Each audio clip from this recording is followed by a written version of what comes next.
Hello and welcome to Lazy Cinema, and on this episode we will join Lupon the Third as he will travel to a place that he never known before, only to find a magical castle with a few hits and pieces throughout Lupon's backstory, but not just him, but for the princess as well, and find a darker secret that not even he knew about in this classic film directed by Hayao Miyazaki, Lupon the Third, The Castle of Cagliostro. Hey everyone, Lazy Universe here and welcome back to an episode of Lazy Cinema. Now, just before we begin, I have a few things to make note of before I get into the review. First of all, before I forget. Number one, I'd like to thank my new subscriber, JT. I forget your last name, dude. Is it Mitchell? I think. Well, anyway, thank you, JT, for the comment about the video quality on the video. Hopefully, what I did on my phone was I up-tuned the video quality from good to fine. Hopefully that helps. And I have my blind just cranked right open, and I have my lampshade over the lamp, so I hope that helps as well. Anyways, today we are going to be reviewing The Castle of Cagliostro for the Lupon the Third mine, directed by Hayao Miyazaki.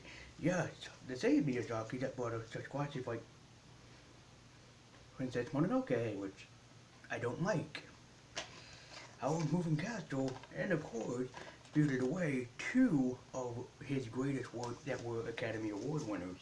Now, even though Lupon is not, and I had to check 3 times just to be sure, even though Lupon is not directed by Miyazaki Studio Ghibli, it still has the Studio Ghibli vibe, if that makes sense. Even though it goes on to the art style from the original manga, from Monkey Punch, this still feels, excuse me, this still feels like a film that I've seen from Miyazaki long ago, even though I've never seen this film before. So Castle of Cagliostro also has a familiar voice cast in it, including the star David Hayder as Lupin the Third. Now, if that name sounds familiar to you, it should, especially if you played any of the Metal Gear Solid games, because David Hayder voiced Solid Snake. Also, he is very well known in the anime voice acting range, including also voicing another infamous secret agent slash thief, which would be Go-Go 13. So of course he was in no surprise here, although I didn't watch the David Hayter version, I just watched the Japanese version. So first of all, even if you're not a Lupin the Third fan and you know nothing about the manga from Monkey Punch and you know nothing about Lupin, the story in this brings you up to speed with who Lupin is, what he's doing now, and why you should care about him so much. Lupin basically is that he's from a line of famous thieves, and he is the third in the ancestry line, so hence the name Lupin the Third.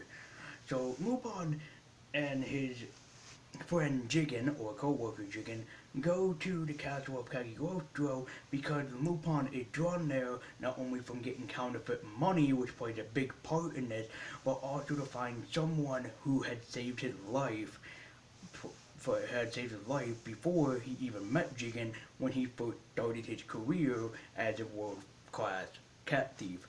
Now, it's very clear to see that this film also brought some inspiration for some other films, primarily like Mission Impossible, and maybe some other films like that, even held the Ben Affleck movie The Town, which was about a bank heist, feels a lot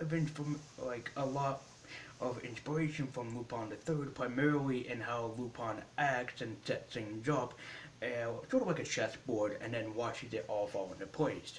He's very good at that, and definitely the animation in this is just beautiful. Even though this film is from 1992, it feels like something that we could see today even, and that's not a bad thing.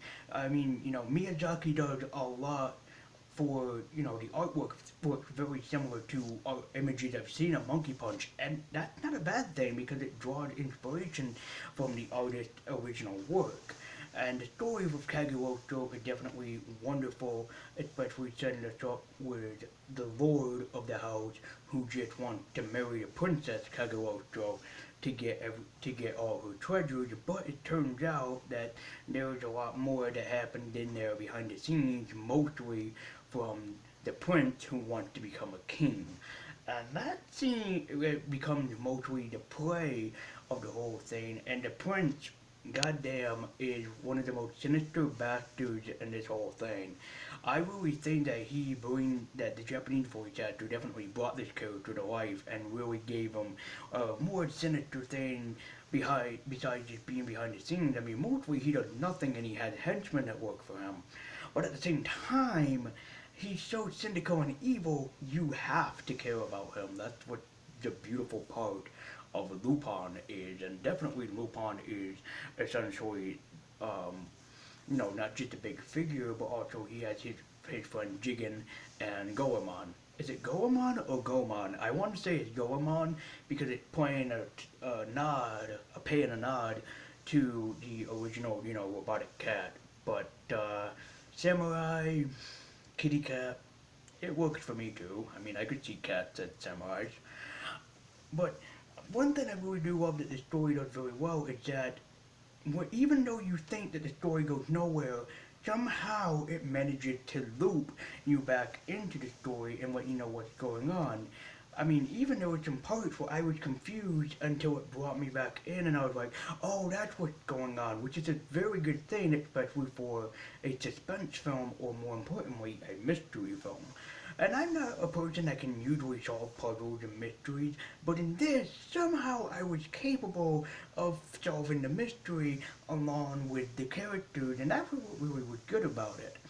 The ending is especially really good, even though that, yeah, it's not as gory as you think, especially brightened up because Miyazaki, he's probably most famous for working on basically children's adaptation films.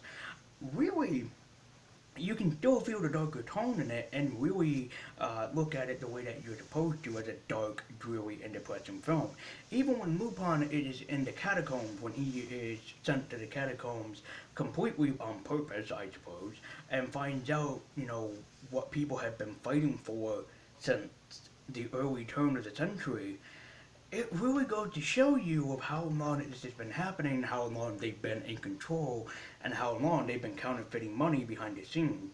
I mean, even the castle is in ruins, but yet there's another addition to the castle that no one knew about except for the princess, her grandfather, and of course the prince who's the evil bastard of the whole thing. This film also uses time very well because even though it is only an hour and 40-minute long movie, it uses the time very well and it feels longer than that. But that's not a bad thing. That's a very good, surprising note to make about it. Is that hey, this is a film that says look what we can do and look how far we can accomplish, and definitely it really does do that. So, for me, Lupin the Third is one of the best movies I've ever seen, not just because of its voice acting, its animation, and its story, but also because of the character development, especially for Lupin himself. Even going into tremendous detail about his early life up until now without giving us a whole 10-minute exposition dump, which would have been nice, but it reminds me a lot of the opening of Raya and the Last Dragon, giving you a nice information as well as going along with the movie and similar to Disney's Onward. So it really does feel like Miyazaki is speaking to his characters here, because it does feel a lot like, Howl's Moving Castle, for example, where they don't really talk about Howl, but yet by the end of the film, you know everything about him, and that was what really was good to me about the film. So, Lupin the Third, Castle of Cagliostro is definitely one of my favorite films I've seen this year, and also really gets me intrigued to check out more movies in the Lupin series. I'm not going to check all of them out, obviously, but if you know a couple of good ones, let me know in the comments down below. Also, be a cat thief yourself by hitting the like button, hitting the subscribe button, and also follow me at Twitter with a link in the description down below. One more thing to add before I end off this video is that after the day you see this video, on Tuesday the 25th, I will be getting my COVID booster, so I don't know if I will be doing videos or not, that is saying. So I might be dismayed for a little bit. So I hope that you guys understand until I feel better to start making videos again. So that is all I have to say. So thank you guys so much for watching. Check out Lupon the Third, Castle of Cagliostro if you have not already. And I will see you next time on the next episode of Lazy Cinema. Until next time, guys.